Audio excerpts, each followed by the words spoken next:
The man that soloed a hundo. The man that was the first to wound Nosferatu Zod in like a long time. That's right, it's your boy. Today, we are finally building Guts, the Golden Age version. Welcome to Purge Evil. This is my very first build video, and it will be the first of many. So subscribe if you want to see more, and let me know what build you want to see next. Let's get into it. Level 1. And Guts starts off as a soldier. We will reflect this by starting with the fighter class, and later adding Barbarian. This will also give you the best start to the game, as multi-classing early generally isn't recommended for the simple fact of getting extra attack at level 5. By the time Guts relies on his rage anyways, he's already become the hardened battle master, so it makes more sense thematically to wait to use Barbarian multi-class for later in the game. Now with Golden Age Guts, don't expect too much complexity in the build and the playstyle. On Baldur's Gate terms, you're mechanically and essentially LAE'ZEL, just a bit more angry. So at this point in Guts' life, he is straight up a soldier, a fighter, a battle master, if you will. You always want to be a human. I don't know, he's got pretty pointy ears, he could be a half-elf, but anyways, start out as a fighter. Before Guts ever started berserking, it was the peak of what a soldier could be. Guts is basically the fighter of all time. Our fighting style, great weapon fighting, of course. And our background, see, we have two options here. My favorite would be to do the soldier background. You know,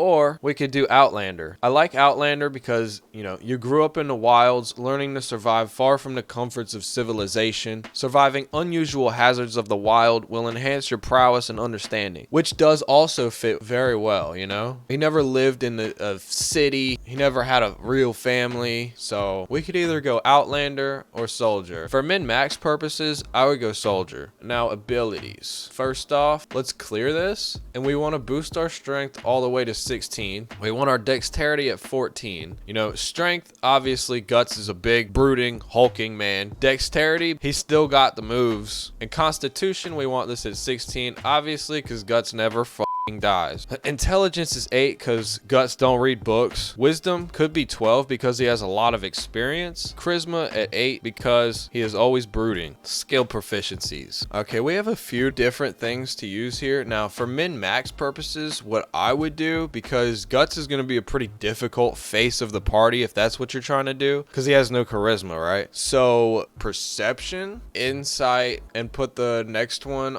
honestly, probably either persuasion or deception, but probably persuasion. Now, if we're gonna completely roleplay as Guts, what I would probably put here, survival, perception, and insight, straight up just like that. Acrobatics is also a very good skill choice for Guts, although I think it would fit more well on a post-eclipse Guts. Not much to say about level 2. We get action surge, which allows us to take another action during our turn. Now this cools down on a short rest, so be mindful of that. I like to use this on more tanky enemies or bosses, or if there's a certain enemy on the battlefield that I really need dead, like a spellcaster who's casting like an area of effect spell or something like that, or maybe we're fighting nothing but fodder, then I'll activate action surge and, you know, slay half the enemy team in one turn. Fighter is pretty broken. Now this is where it starts to get a little fun. So our subclass is obviously going to be battle master. Now we'll come down here, and my favorite of all is the trip attack. We will be using this the entire game for a special combo that I like to use. Now we'll do trip attack and precision attack. See, precision attack makes it so that you will basically always hit. Now when we activate our Great Weapon Master passive, it's gonna give us less of a chance to hit. Now one of my favorite combos to do is take the trip attack, prone the enemy, and then switch over to my Great Weapon Master passive. And usually when they're prone, you already have enough to hit them and possibly critical them, but if you don't, you can always activate precision attack and obliterate the enemy. Now for the third maneuver, this is really up to you and how you would want to play, but I find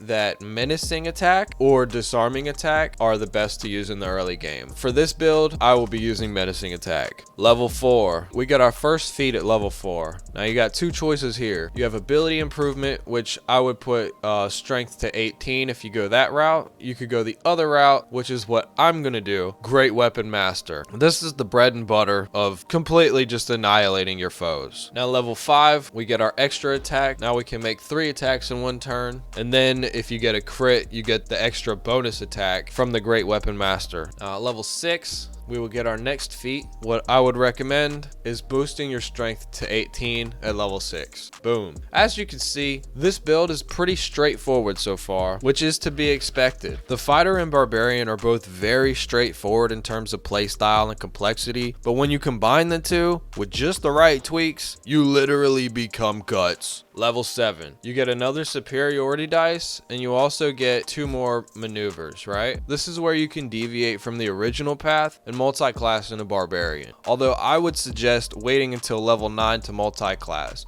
as you will get another feat at Fighter 8, as opposed to waiting till Barbarian 4 to get your next feat, which would be overall level 10. Also, this fits Guts during the Golden Age more so, as he was already a truly hardened battle master before he really became a rage machine, you know? Now, I have 2 things to say about that. If we go 2 more levels into Fighter, we will have 20 strength already. Now, if we go the Barbarian route, we won't get our next feat until level 10. So keep that in mind when you decide if you're going to multi-class into Barbarian at level 7, or if you're going to wait to multi-class at level 9. For the purpose of this video, we will just be going straight from Fighter 1 to 8. Now, maneuvers at level 7, basically pick what you want, honestly. I used to use Riposte, but I found that using trip attack and precision attack on my actual turn and using my superiority die on those attacks is much more useful than having a reaction in Riposte. So some notable maneuvers to get here are sweeping attack, pushing attack, and probably either disarming or menacing, whichever one you didn't get before. Those are my favorite. Feel free to experiment and let us know what you think is your favorite down in the comments. I would love to hear it, honestly. Level 8, this is our final level in the Fighter class. We will be making our strength all the way 20 here. At level 9, we will multi-class into Barbarian. Now with Barbarian, we get Rage, which makes us deal 2 extra damage with our melee weapons, and throwing and improvised, you also get unarmored defense. With a Barbarian build, you can still use medium armor, but at the end of the day, that's really up to you. You don't have to use armor, but it might be a little better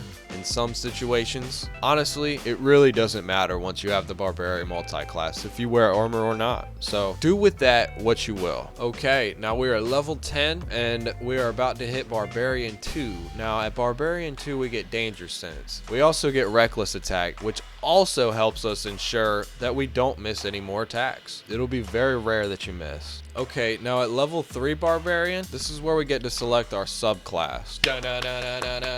Berserker. Boom, boom, boom. Let's get it. Now with Berserker, our Rage turns into Frenzy, and we also get an extra attack with that, Frenzy Strike, and Enraged Throw. Now, we are about to hit level 12, Barbarian level 4. To finish this build off, my favorite feat is probably Alert, but if you don't feel like you need Alert, you could go Ability Improvement, put your Constitution at 18 if you want to do that. But some notable things I would say for a Guts build, thematically, role-playing wise, Durable would be good. My other favorite one is Mobile. Resilient is very good. Resilient Constitution or Resilient Wisdom Intelligence. We could also do Savage Attacker, which rolls the damage dice twice whenever you attack, so basically you have a higher chance of doing more damage every time you attack. I would not do Skilled unless you really think you need it. Tavern Brawler is very good. Tough is pretty straightforward. You know, your hit point maximum increases by 2 for every level you've gained. So once you hit level 12, it adds up. That being said, I will choose Alert to cap off our Golden Age Guts build. And now we are unstoppable. Now, if you enjoyed this video, please like, comment, subscribe. Let me know down in the comments what you liked about it, if you tried the build out, and if it worked for you, if it didn't work for you, or what you might have done different that you think made the build better. I would love to hear the feedback and also learn with you. Leave a comment down below and let me know what build you want to see next. With that being said, I will bid you all further ado, and until next time,